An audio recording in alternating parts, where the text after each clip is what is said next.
Jay Gabler, Duluth News Tribune Arts and Entertainment reporter, with another special episode of the DNT Minute featuring my column, Front Row Seat. This week, I write about a new approach that Visit Duluth is taking to showing tourists how they can love it like we do.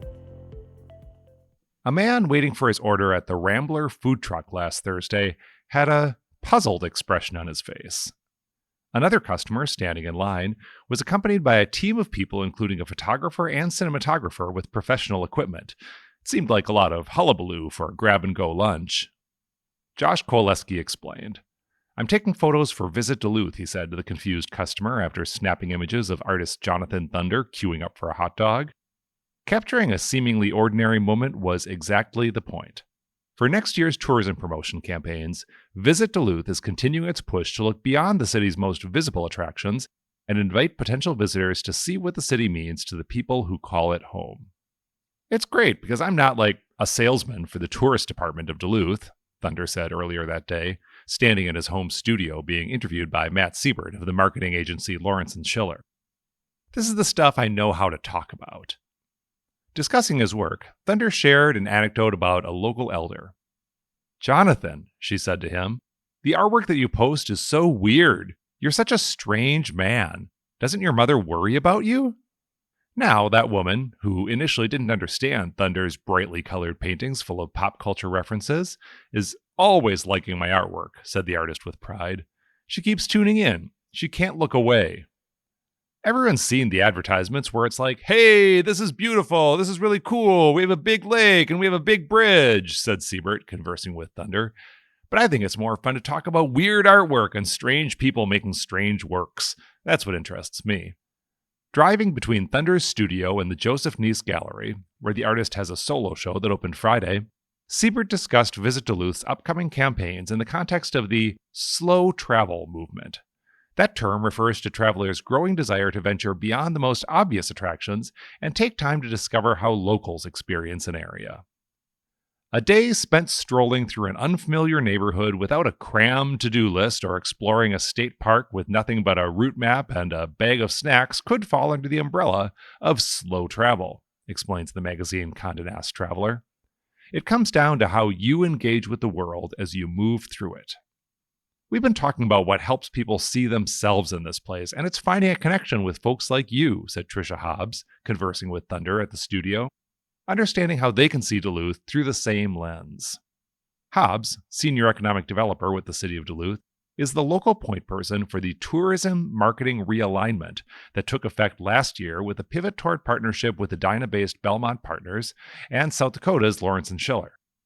Representatives from both agencies joined Hobbs last week on a video call to explain their approach to next year's seasonal campaigns. "Visitors are looking for authentic experiences," said Laura Mitchell of Lawrence & Schiller on that call. "They can tell when someone's just trying to show me the beautiful picture of your destination. They're like, 'Hey, I know you think it's beautiful and you're going to show me your best. I want to know what it's really going to be like when I go there.'" Hence, the hot dog stop, which was Thunder's own suggestion. The opportunity to enjoy a tasty lunch at a farmer's market in the middle of the nation's finest remaining example of Daniel Burnham's City Beautiful ideals, as historians Tony Durkins and Marianne C. Norton describe the Civic Center Historic District, with a view of Duluth Harbor, may not be on most short lists of things to do in Duluth, but locals know not to miss it. The new marketing approach doesn't omit the city's marquee attractions. When Caitlin Short of Lawrence & Schiller joined the group at the gallery, she reported that "we got the cutest stuff at the aquarium." Images of Lake Superior, the aerial lift bridge, and other highly recognizable sites will be incorporated into the profile segments. Project staff convene in Duluth multiple times each year to capture images and video of the city throughout our dramatic seasonal weather swings. Thunder was a focus of the fall trip.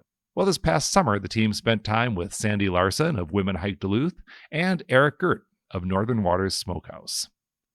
While some images from this year may be seen soon on Visit Duluth's website and elsewhere, most of the content will be used for next year's campaigns.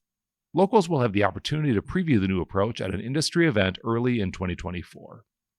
Mitchell and Megan Anderson of Belmont Partners recently attended a U.S. Travel Association conference where they heard about other locales taking the same approach. New Orleans, for example, is encouraging visitors to take a few steps outside the French Quarter. Puerto Rico wants to highlight its attractions beyond the beach. Duluth is a great city to showcase that, said Anderson. Beyond the lake, there's so many beautiful things in Duluth. A member of the Red Lake Band, Thunder draws on Ojibwe stories and characters, such as Mishubiju, head of the water spirits, in his work. While Lake Superior inspires and energizes the artist, he doesn't create Northwoods landscape paintings such as are often seen in local shops and galleries. Kudos to those artists if that's where they find the beauty. My beauty comes from the human experience, said Thunder, standing among his work on display at the gallery. Here in Duluth, people are great, people are sad. People are grateful, people are ungrateful. People are healthy, people are sick. That's the story that fuels us all, and that's the story that I want to tell. We're really capturing loving it like they do, said Short about the local personality spotlights, referencing love it like we do, the tourism slogan the campaigns have been built around, but also bringing the visitor here through those stories. It's definitely the folks that hold the place together that make it a cool place, said Thunder. Duluth is already inspiring in itself, but I wouldn't stay here if there weren't cool people. That's this week's column. I'll be back next week with the story of the bus tour that I took with film industry professionals here in Duluth for the North Star Story Summit, going out to take a look at potential filming locations on the Iron Range. That's next week. Until then, I'm Jay Gabler, Duluth News Tribune.